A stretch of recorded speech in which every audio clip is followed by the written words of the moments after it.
All right, what's up, guys? Today I'm going to take you guys through a quick little upper body workout. It's my second week back under Dawson Wyndham, so he is doing all my programming for me. I'm not just randomly kind of doing things anymore. I had some amount of structure to it, but there really wasn't much, like each day was not really planned. So I think it was a productive few months of training, but I'm much happier to actually be on regimented plan, kind of take it out of my hands, put it in somebody else's hands. Last week went really good. It was hard. It was more like just work than I've done, more work than I would make myself do anyway. I think that's the value in having a coach, is someone is going to tell you to do certain things that you just don't want to do.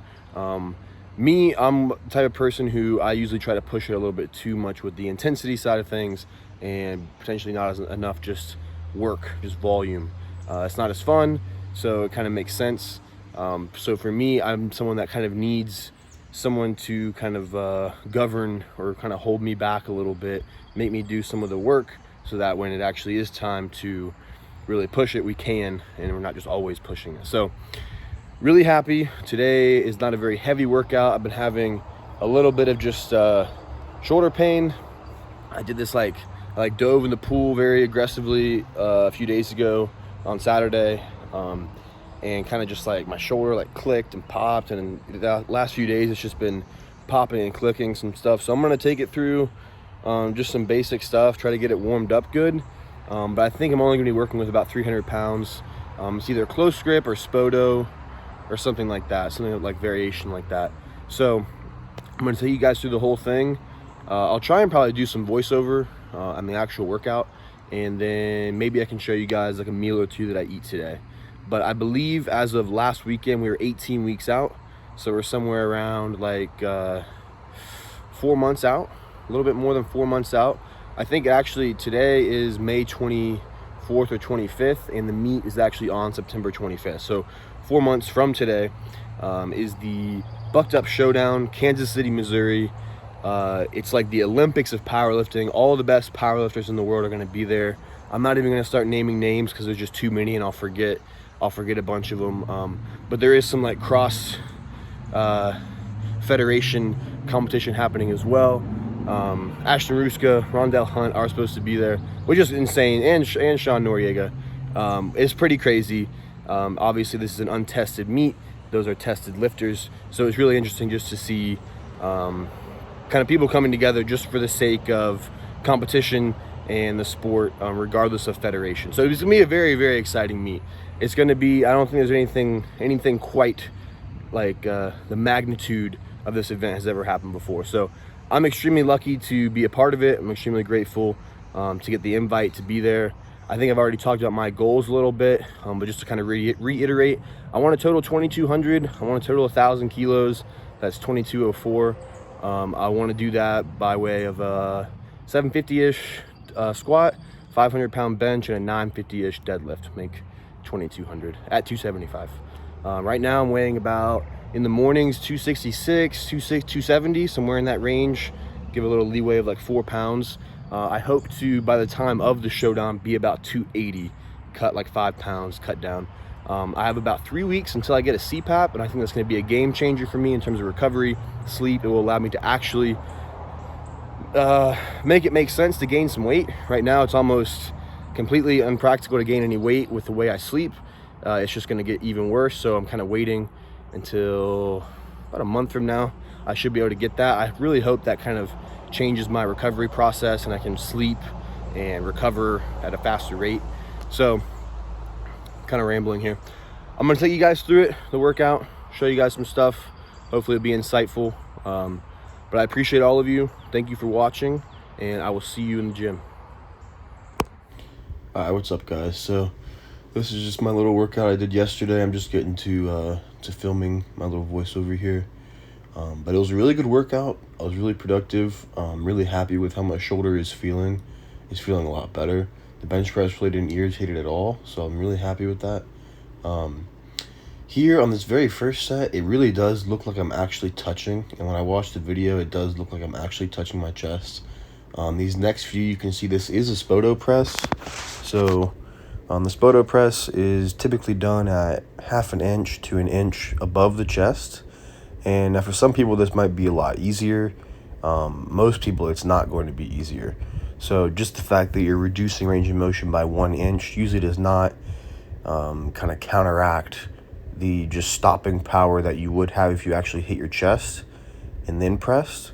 So for me, it's actually much more difficult. I think it's good at teaching you to maintain tension, and it's also a very good hypertrophy movement simply because of the time under tension increase that you get from in theory, I would pause a little bit longer than these. These are sets of 8, so I'm not pausing for a very, very long time. But I was happy with them. 4 sets of 8. I don't even think I've ever done 315 on a Spoto press before, so I was a little bit kind of skeptical when I saw them on the program.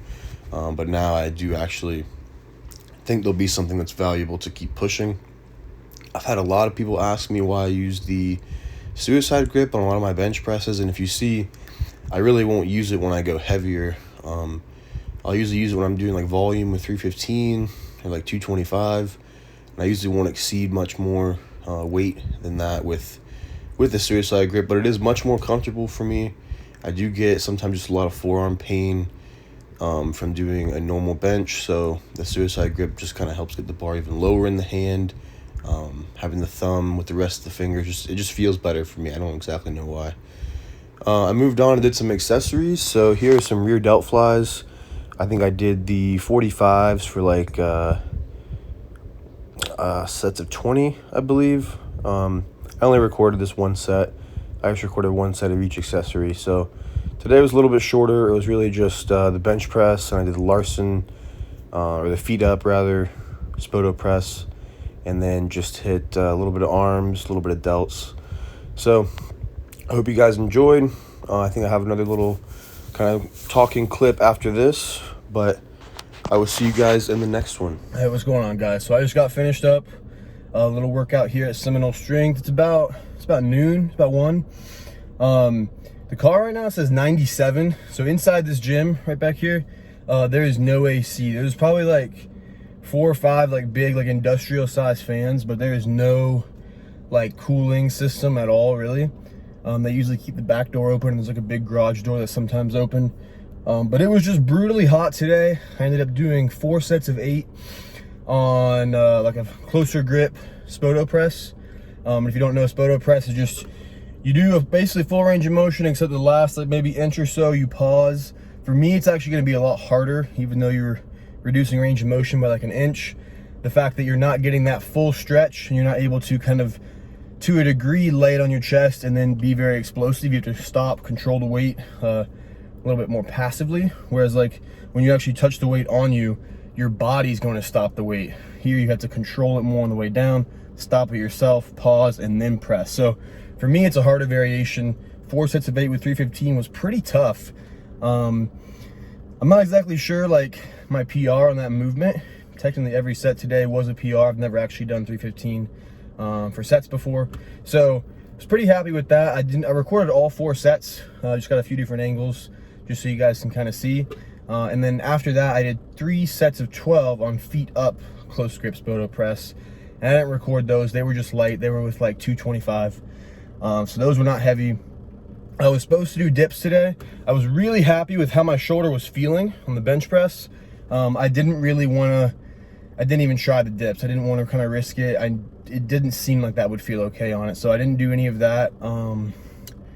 Spoto press, feet up Spoto. I did dumbbell rear delt fly. I recorded that, and I did some tricep extensions, and I was supposed to do biceps too, but again, what I'm having right now, I'm not exactly sure what it is, but it's kind of like this anterior deltoid, like top of the delt, just pain. I know when I curl, there's just going to be some anterior deltoid engagement there, so I knew that would probably not be good either. So really keeping the lats kind of pinned down and training the triceps was no issue. And same thing on the bench, just depressing the shoulder blades, making sure I'm kind of keeping the chest up, lats engaged. I felt like that helped kind of stabilize the shoulder and reduce any pain. So there was no pain while I was actually bench pressing. And I think there's some amount of like a analgesic effect from just training without pain than if you were in pain before you trained and you were able to train fairly pain-free.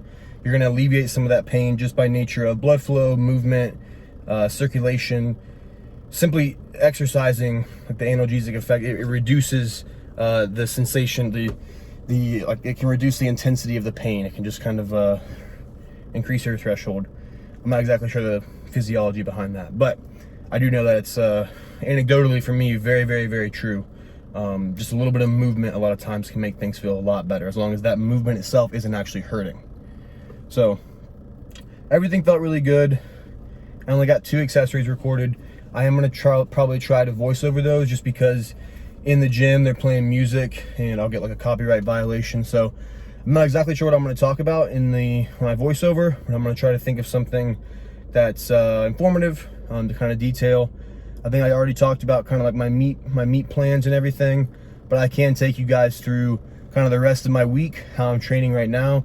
If you haven't seen my video on how I train, I made it about 4 months ago. That's pretty much how I'm training now again.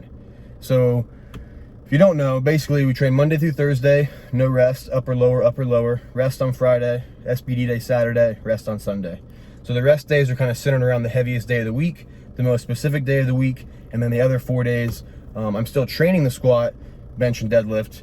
I think 2 other bench days, 2 other squat days, technically 2 deadlift. I'm technically doing all movements 3 times a week, but there's a lot of variation. So safety bar squat, Spoto press, pause deadlifts, conventional deadlifts. There's a lot of variation in there. So I'll take you guys through that slowly this week. I'll try to record every single day so you guys can kind of see, and then I can kind of talk about the trajectory of what we're going to do beyond just the split, what our actual plan is for the meet, training, peaking, tapering, all that kind of good stuff. So thank you guys for watching. I'll probably have this video up either tonight or tomorrow, sometime after I get it all edited and do a little voiceover. But thank you guys for watching. I appreciate each and every one of you, and I will see you in the next video. Thank you. Have a great day.